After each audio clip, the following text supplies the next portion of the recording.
Friends, आज हमारा 9th class का जो चैप्टर है सिविक्स का, what democracy and why democracy, यानी लोकतंत्र क्या और लोकतंत्र क्यों। तो पिछले 2 वीडियो में हम डिस्कस कर चुके हैं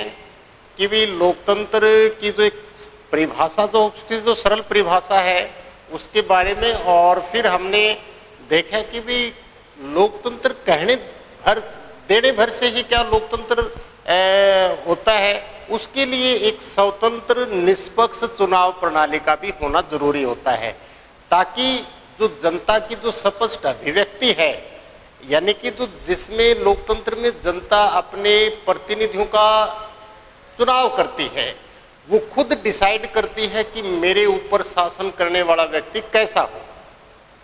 तो उसके लिए एक स्वतंत्र एजेंसी का होना जरूरी है। और उसके बारे में हम डिस्कस कर चुके हैं उदाहरण सहित। दूसरा है जो संस्थाओं का कामकाज है, क्या वो संस्थाएं उन जो व्यक्ति जो है वो अनैतिक तरीके से चुनाव जीतने के बाद जब वो सत्ता पर काबिज होता है, तो क्या वो उन संवैधानिक संस्थाओं का आदर करता है, न्यायपालिका है, अपनी संसद है, या जैसे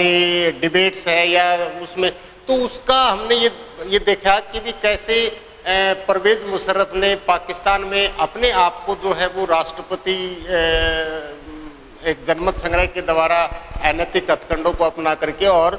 फिर उसने संविधान संशोधन करके एक लीगल फ्रेमवर्क ला करके और अपने आप को राष्ट्रपति, कैसे उसने सैनिक तख्ता पलट करके राष्ट्रपति बना हुआ। उसमें उसी कड़ी में हमारा जो आगे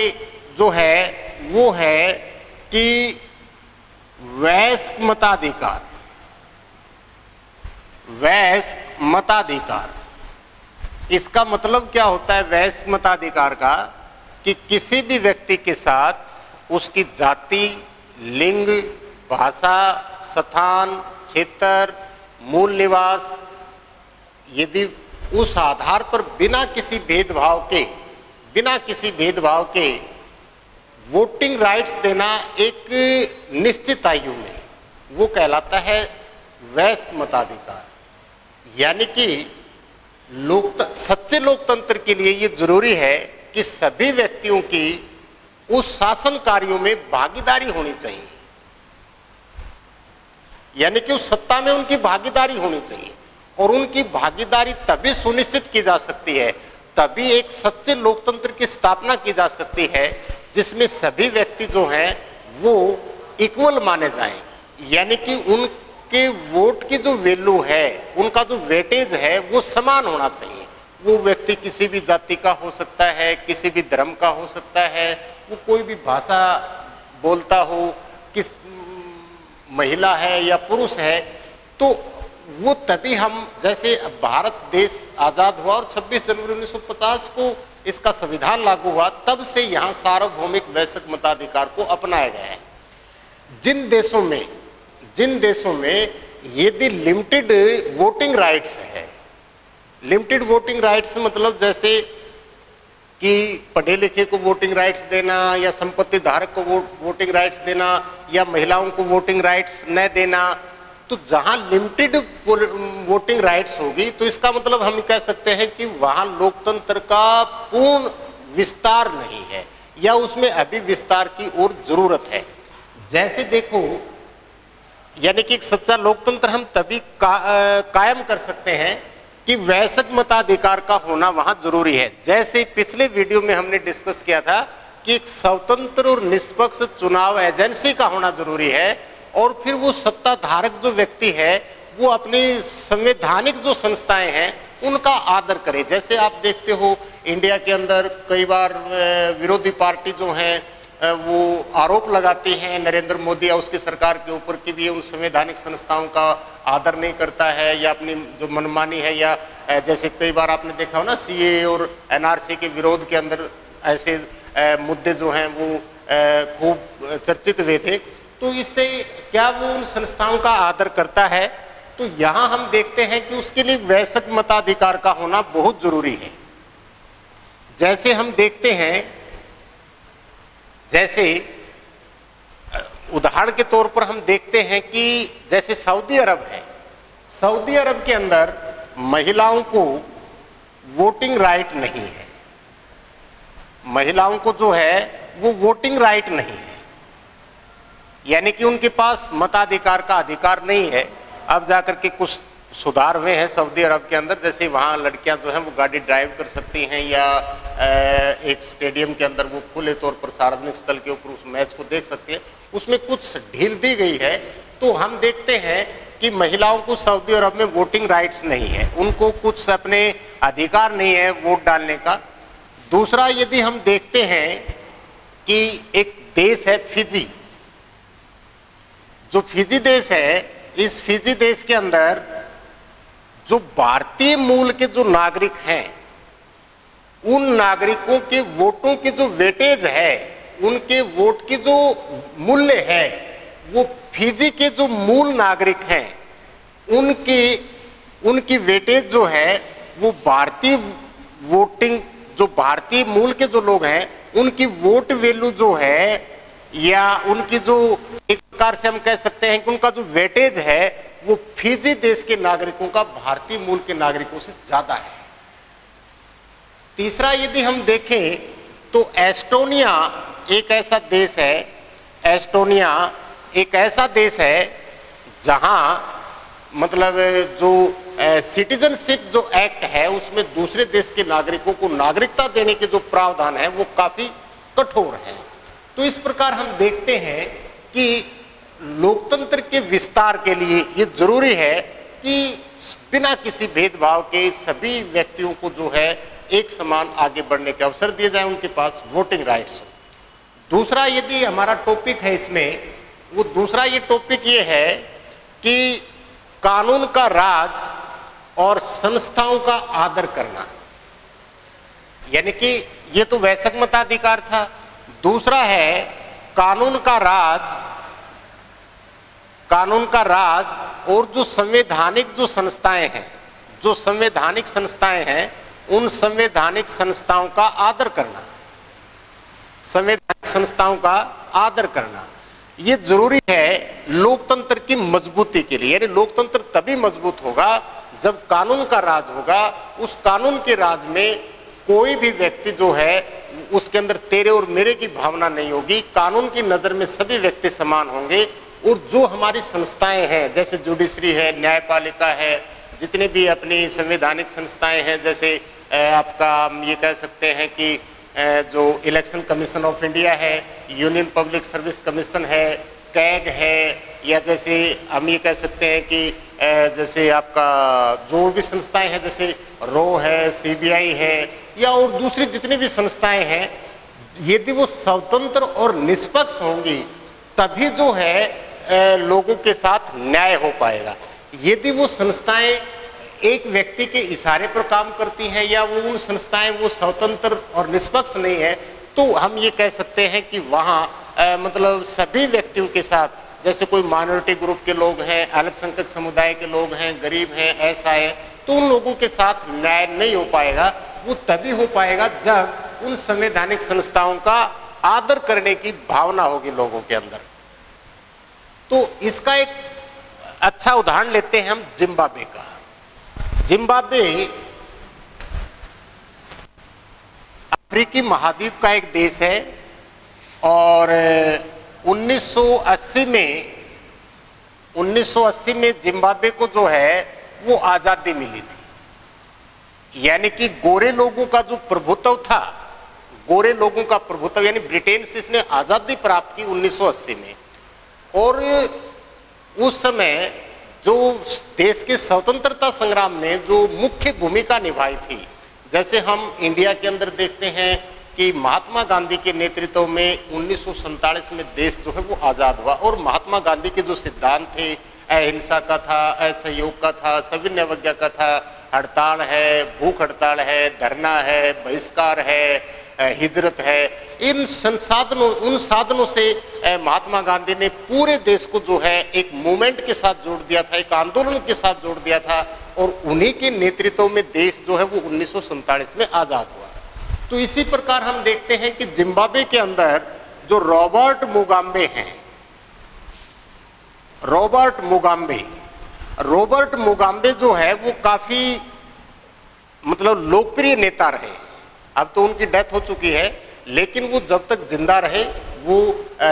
आजीवन जो है एक प्रकार से हम कह सकते हैं कि जिम्बाब्वे के राष्ट्रपति रहे।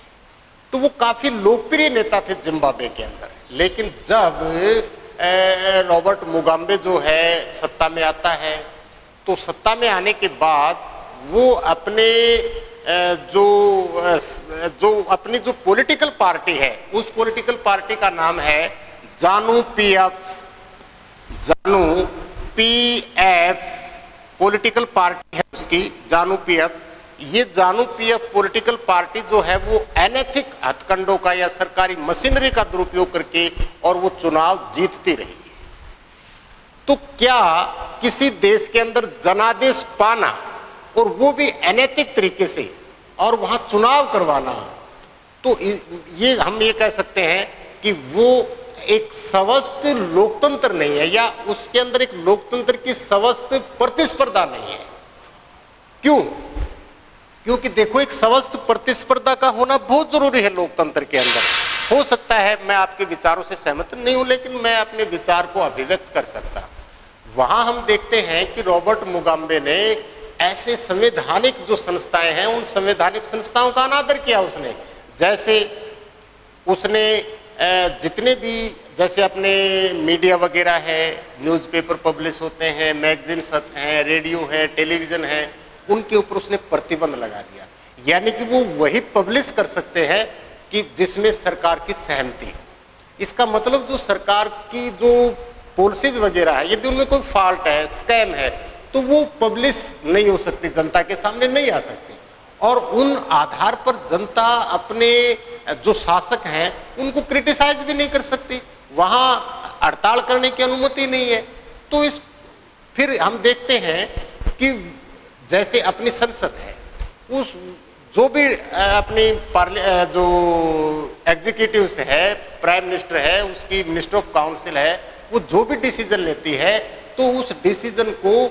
संसद के सामने उसको रखना पड़ता है और संसद से उसको अनुमति लेनी पड़ती है। आपने देखा हो टीवी के ऊपर, वो अपने जो संसद के अंदर डिबेट होती है, जब संसद के अंदर बहस होती है तो उसके अंदर तर्क वितर्क होता है। उस नीति के जो हो सकता है उनको कुछ ऐसी उसके अंदर फॉल्ट दिखता है या वो गलत है, तो उसको मतलब एक प्रकार से हम कह सकते हैं रीजनेबल तरीके से वो अपना पक्ष रखते हैं, अपनी बात रखते हैं कि इसका भविष्य में क्या प्रभाव होगा, वर्तमान में क्या है और पीछे इसका क्या हमने इसका सिस्टम इतिहास रहा है। तो वो सभी पहलुओं के ऊपर बारीकी से डिसीजन लेते हैं। हो सकता है कि वो निर्णय लेने में हमें डिले हो जाए, हमें देरी हो जाए, बेशक देरी हो जाए, लेकिन उसमें हम सभी जो व्यक्ति हैं, चाहे वो माइनॉरिटी ग्रुप्स के हैं, चाहे वो अदर पॉलिटिकल पार्टीज के हैं, सभी की अपनी जो राय है उन राय को एक साथ लेकर के आगे बढ़ते हैं। लेकिन यदि वहां हम देखते हैं तो वो जो निर्णय लिए जाते हैं, उन संस्थाओं का जो कामकाज है उसमें एक व्यक्ति की हम ये कह सकते हैं भूमिका है, उसकी तानाशाही है, वो अपनी उस निरंकुश शक्तियों का वो इस्तेमाल कर रहा है। वहाँ स्वतंत्र प्रेस मीडिया वगैरह स्वतंत्र नहीं है, लोगों को हड़ताल करने की अनुमति नहीं है, या जो अपोजिशन पॉलिटिकल पार्टीज हैं उनको प्रताड़ित किया जाता है, जेलों में डाला जाता है। तो इस प्रकार हम ये कह सकते हैं कि ये लोकतंत्र की स्वस्थ प्रतिस्पर्धा नहीं है। ये लोकतंत्र की स्वस्थ प्रतिस्पर्धा, वहाँ दिखावटी तौर पर चुनाव करवाए जाते हैं, जनादेश मिलता है, लेकिन वो संस्थाएं स्वतंत्र नहीं है। तो हम उसको हम ये कह सकते हैं कि वो लोकतंत्र की एक स्वस्थ प्रतिस्पर्धा नहीं है। और न ही हम ये कह सकते हैं कि वहाँ जो माइनॉरिटी ग्रुप्स हैं सदस्य, उनको भी उनकी कोई इच्छा उसमें शामिल नहीं होती है, या जो अपोजिशन पॉलिटिकल पार्टीज हैं उनको बोलने तक का अधिकार नहीं है। तो हम ये कह सकते हैं कि वो चुनाव तो सिर्फ एक दिखावा मात्र है, जबकि वहाँ न तो उन संस्थाओं का आदर होता है और न ही जो अल्पसंख्यक समुदाय हैं उनके जो हित हैं, उनके जो उनके व्यूज वगैरह हैं, उनके जो इंटरेस्ट हैं, उनकी अनदेखी की जाती है। तो हम ये कह सकते हैं कि वो लोकतंत्र की एक स्वस्थ प्रतिस्पर्धा नहीं है। इसके बाद हम देखते हैं कि लोकतंत्र का जो विस्तार है, उस विस्तार में हम देखते एक बार फिर इसकी परिभाषा के ऊपर आते हैं। हम परिभाषा के ऊपर आते हैं कि लोकतंत्र जो है एक शासन का ऐसा स्वरूप है जिसमें जनता का शासन जनता द्वारा और जनता के लिए होता है, यानी कि जनता खुद डिसाइड करती है कि मेरे ऊपर शासन करने वाला व्यक्ति कैसा हो। तो उसके विस्तार से हम पूर्व से चर्चा कर चुके हैं। अब है हमारा टॉपिक वो है कि लोकतंत्र का हम दोनों पहलू लेकर के चलेंगे, कि ये देखेंगे कि लोकतंत्र जो है वर्तमान समय में शासन की सबसे अच्छी प्रणाली क्यों है, क्यों लोकतंत्र को लोग पसंद करते हैं।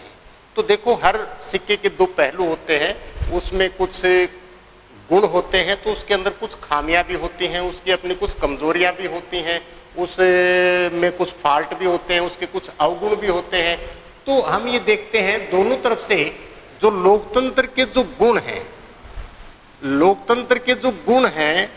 और इसके जो अवगुण हैं, इसके बारे में हम डिस्कस करेंगे। यानी कि लोकतंत्र के अवगुण कौन कौन से हैं, तो लोकतंत्र के गुण जो हैं वो कौन कौन से हैं। तो सबसे पहला देखो, लोकतंत्र जो है वो जनता का अपना खुद का शासन है, जनता का अपना खुद का शासन है, यानी जनता खुद डिसाइड करती है कि मेरे ऊपर शासन करने वाला व्यक्ति कैसा होना चाहिए। इससे लोगों के अंदर एक स्वाभिमान की भी भावना पैदा होती है।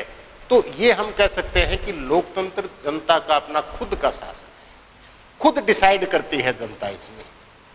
आपने देखा होगा अपने पेरेंट्स को, जब वो घर से बाहर निकल करके स्कूल में जा करके या पोलिंग बूथ पर जा करके और अपने किस पॉलिटिकल पार्टीज को वो रेस्पेक्ट करते हैं या उसकी पॉलिसीज में विश्वास करते हैं तो उसको अपना समर्थन करते हैं। तो जनता का अपना खुद का शासन है। दूसरा है, लोकतंत्र में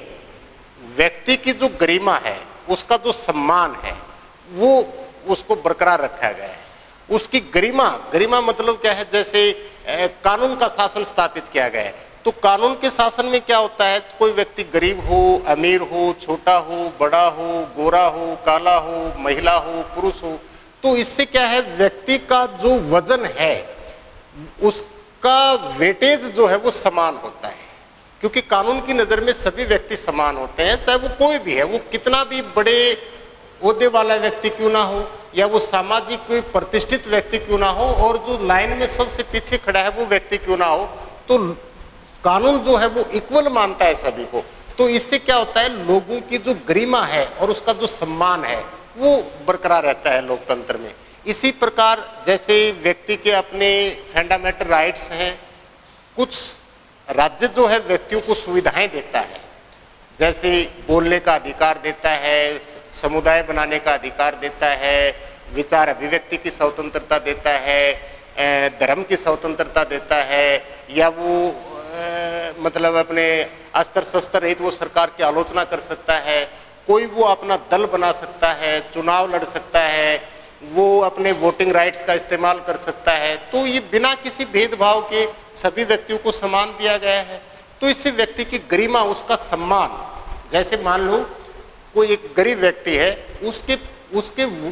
वोट की वैल्यू और एक अमीर व्यक्ति है उसके वोट की वैल्यू इक्वल है। ऐसा नहीं कि भी अमीर आदमी इसको 5 वोट डालने का अधिकार दे दिया उसको ना। तो इससे क्या होता है, व्यक्ति का जो सम्मान है, उसकी जो गरिमा है वो लोकतंत्र में बढ़ती है। तो उसमें उसका सम्मान और उसकी जो गरिमा है,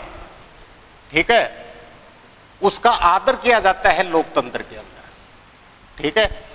तीसरा हम ये कह सकते हैं कि लोकतंत्र की जो सरकारें होती हैं वो संवेदनशील और जवाबदेही होती है, क्योंकि आपने देखा हो जैसे अपनी सरकारें होती हैं, ये पार्लियामेंट या अपने जो विधान पालिका होती है, उनके अंदर जो विपक्षी पॉलिटिकल पार्टीज होती हैं वो मतलब उसकी जो पॉलिसीज वगैरह है उसको क्रिटिसाइज करती है यदि उनमें कोई फॉल्ट होता है तो फिर पूरी की पूरी अपनी मंत्री परिषद सामूहिक रूप से उत्तरदायी होती है, वो जवाब देती है और उसको मतलब अपना एक प्रकार से हम ये कह सकते हैं संतुष्ट करना पड़ता है सदन को, और अप्रत्यक्ष रूप से वो जनता के प्रति उत्तरदायी होती है। जैसे पहले हम देखते थे जो राजतंत्रात्मक शासन प्रणाली होती थी जिसमें एक राजा का शासन होता था, वो किसी के प्रति रिस्पॉन्सिबल नहीं होता था, और वो सरकार संवेदनशील भी नहीं होती थी। आज सरकारें संवेदनशील हैं, वो लोगों के जन कल्याण के लिए जो कार्य करती हैं, ताकि आगे आने वाले समय में जो है लोग उनको फिर से अपनी प्राथमिकता दें या उनको अपना वोटिंग राइट के जरिए वो शासन जो है चला सकती है। तो ऐसी सरकारें संवेदनशील होती हैं और जवाबदेही होती हैं। नंबर 4, जो सरकारें संवेदनशील और जवाबदेही होती हैं, यदि सरकार का रुख या उसका रवैया ऐसा होता है कि हो सकता है कि जनता उसके कार्यों से सेटिस्फाई नहीं है, तो जनता के पास ये अधिकार होता है कि वो ऐसी सरकार को चेंज कर सकता है, ऐसी सरकार को बदल सकता है। आपने देखा हो अपनी सरकारें 5 साल, यदि उसके कामकाज से लोग संतुष्ट नहीं हैं तो आने वाले इलेक्शंस के अंदर जनता उनको जो है एक प्रकार से हम ये कह सकते हैं कि नकार सकती है। तो लोकतंत्र में लोगों के पास ये अधिकार होता है कि वो ऐसी सरकारों को चेंज कर सकता है, बदल सकता है। नंबर 5, ये देखते हैं कि लोकतांत्रिक जो सरकारें होती हैं, वो जो उनका जो कामकाज होता है, बेशक उनके कामकाज में कुछ डिले होता है, उसमें कुछ देरी होती है, भले ही देरी हो, लेकिन जो भी वो किसी लास्ट यानी अंतिम निष्कर्ष पर जब पहुंचते हैं तो उसके ऊपर काफी वाद विवाद होता है। आपने देखा हो कि अपने देश के अंदर कुछ ऐसे लंबित मतलब मामले या पॉलिसीज या कानून अधर में लटके रहते हैं। जैसे आपने देखा हो ट्रिपल तलाक को लेकर के 1986 में आया ये, और अब 2019 में जाकर के ये कानून का रूप धारण कर पाया है। तो इसमें क्या है कि कुछ देरी हो सकती है, भले ही हम एक प्रकार से कह सकते हैं कि उसके अंदर देरी हो सकती है, लेकिन जो अंतिम निष्कर्ष पर पहुंचा जाता है उसमें सभी वर्गों और समुदायों और जो अपोजिशन पॉलिटिकल पार्टीज होती हैं उनके जो विचार होते हैं उनको भी हम समाहित करके एक साथ आगे बढ़ते हैं। और नंबर 6 जो है, इसमें हम ये कह सकते हैं कि ऐसी जो सरकारें होती हैं वो एक वैधानिक रूप लिए हुए होती हैं। वैधानिक रूप का मतलब क्या होता है कि लोकतांत्रिक सरकारें जो जनता द्वारा निर्वाचित होती हैं तो वैधानिक रूप लिए हुए होती हैं। ऐसा नहीं कि वे सैनिक तख्ता पलट करके या वो उन शक्तियों का वो इस्तेमाल करते हैं, क्योंकि जनता खुद उनका चुनाव करती है और वो संवैधानिक तरीके से करती है कि कितनी उम्र के लोग जो हैं वो अपना वोटिंग राइट्स का इस्तेमाल कर सकते हैं, कितनी उम्र का व्यक्ति प्रतिनिधि जो है वो इलेक्शंस में भाग ले सकता है, और उसके लिए क्वालिफिकेशन भी निर्धारित होती है, उसके लिए योग्यताएं भी निर्धारित होती है। तो ऐसी सरकारें जो हैं वो वैधानिक रूप लिए हुए होती हैं। तो इस प्रकार हम कह सकते हैं कि ये लोकतांत्रिक शासन व्यवस्था है, इसके अंदर कुछ खामियां हो सकती हैं, लेकिन इसकी जो खूबियां हैं, इसके अंदर जो गुण हैं वो ज़्यादा है, इसलिए लोकतंत्र का ज़्यादा से ज़्यादा जो है वो संसार में विस्तार हो रहा है। तो कल हम इसके अंदर डिस्कस करेंगे कि लोकतंत्र के जो अवगुण हैं वो कौन कौन से हैं, और लोकतंत्र विस्तार में अभी और कौन कौन से मतलब हमें मुख्य बिंदु जो हैं या विभिन्न चरण जो हैं उनकी आवश्यकता है, या कैसे किस प्रकार हम लोकतंत्र को और ज़्यादा से ज़्यादा जो है इसका विस्तार कर सकते हैं। धन्यवाद।